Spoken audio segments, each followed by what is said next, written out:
Hey, shalom, my homies. Here we are in the Garden Tomb in Eretz Yisrael. This is day 2 of week 1 of the Sifarat HaOmer, the counting of the Omer. So, the word for this week is chesed, loving kindness. That's where we get the Hasidic movement from, or chosed is another way they pronounce it. Chesed means loving kindness. It's to pursue God with intense passion. And then we have chesed ve. I just lost my place. Chesed ve tifaret. Oh, Gevurah. Sorry, Chesed ve Gevurah. It's the Gevurah of His loving kindness. So let's read the devotional together. So Gevurah of Chesed. Discipline is Gevurah. It's that place of discipline, providing a place where we begin to move and track what's going on, right? So healthy love must always include an element of discipline and discernment, a degree of distance and respect for the other, an assessment of another's capacity to contain your love. We can't just love without any discipline. Love must be tempered and directed properly. Ask a parent who, in the name of love, has spoiled his child rotten. We've all seen it, haven't we? Where the kid just screams, throws a temper tantrum till they get what they want. The parent gives in, saying, I'm just being loving. No, you're not. You're spoiling your child and you're not disciplining them. You're not giving them correct love. You're giving them too much acceptance. Or someone who suffocates his or own spouse or child with love and doesn't allow the other space of their own. You ever seen a parent do that? We call them the helicopter parent. They're always hovering around, always making sure nothing goes wrong, always making sure that the child's protected from anything that might disturb them or cause them any kind of discomfort. Oh, and that's not good. What causes us to grow? It's the challenges in our life. I was having a discussion with a friend of mine on TikTok, and we were talking about how to influence people, how that works, that process. And so I said, sometimes God puts us in the position where He's calling us to do something and lets us get frustrated in that process as we learn to develop a new skill. So when I'm training someone, years ago when I trained people to clean windows, that's a little bit of a complicated task. Someone who's been doing it for years makes it look easy. But when you learn to clean windows, what I normally do is I stand the new person at a window they can reach, show them the tools. I have them watch me clean the window. It takes me just 10 seconds. And then I'll say, now I want you to do it, but I want you to stand here the whole time I clean all the rest of the windows on this house. I want you to experience the frustration of getting that glass clean, and when you're down to the bottom of the glass, then you see drips and smudges and drips. And then I want you to do it again. And I want you to do it again. And I want you to do it again. And I want you to get the edge. Take care of the edge, and the inside will take care of itself. Another spiritual principle in window cleaning. You take care of the trim, the important edges, and God will take care of what's in the middle. Anyway, that's another story. But that also is Gevurah of Chesed, the discipline in loving kindness. So I discipline my new trainees, and I say, listen, I want you to stand here, and I'm going to do the whole rest of the house, and I want you to do this one window over and over and over and over. I want them, here's the secret to training people. Don't tell anybody I told you this. I want them to be frustrated. I want them to say, this looks easy. You did this in 10 seconds. Why do I have to stand here and do this the whole time? And then the first time they do it, they get drips and smudges. And the second time they do it, they get more drips and smudges. And then the third time they do it, they get the drips, but then there's smudges because they lifted the squeegee and it created a weird smudge on the glass. And I said, don't use the towel on the glass. Anytime the towel touches the glass, you're going to have a smudge there in a couple days. That's where the dirt will attract first. So you have to just use soapy water and the squeegee blade. Make sure your blade is sharp and do the edges. So I want them frustrated. Why? Because then when I begin, and I don't explain to them hardly anything when I tell them what to do. Then the next house, I explain to them what they're doing wrong.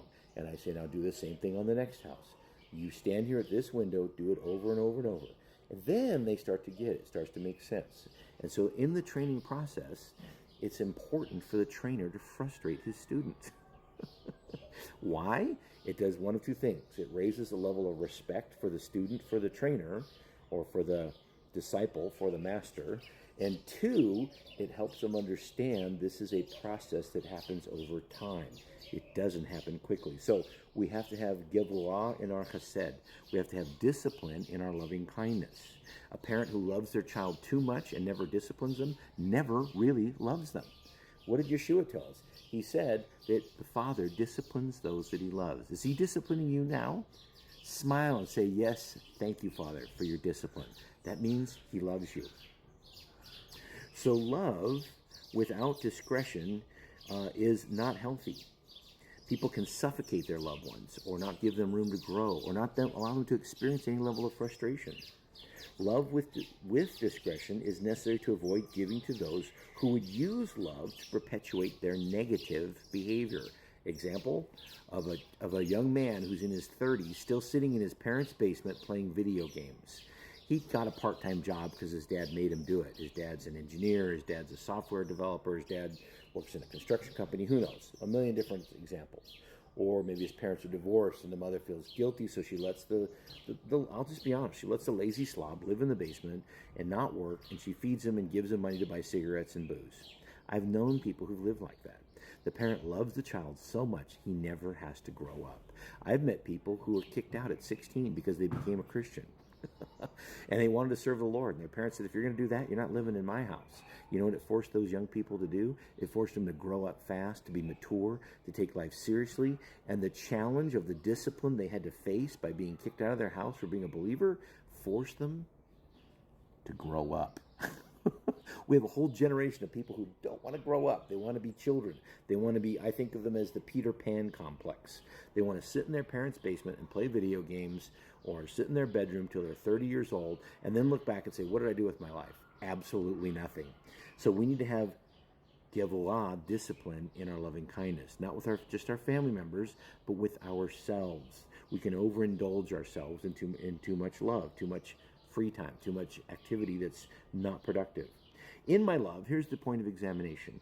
In my love, is it disciplined enough? Do others take advantage of my giving nature? Have you had that situation? I have. Am I hurting others by becoming their crutch in the name of love? We can do that very easily. Am I hurting my children by forcing upon them my value system because I love them so much? Do I respect the one I love? Or is it a selfish love? Is it because I'm too lazy to discipline the person I'm loving? Am I not asking the hard questions of that person that we want to grow and mature in our lives? Am I sensitive to their feelings and attitudes? Some people do the opposite. They kind of crush everybody around them.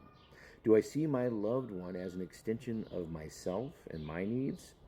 I've been through that with my own children. It damaged my relationship with my kids. I'll just be honest.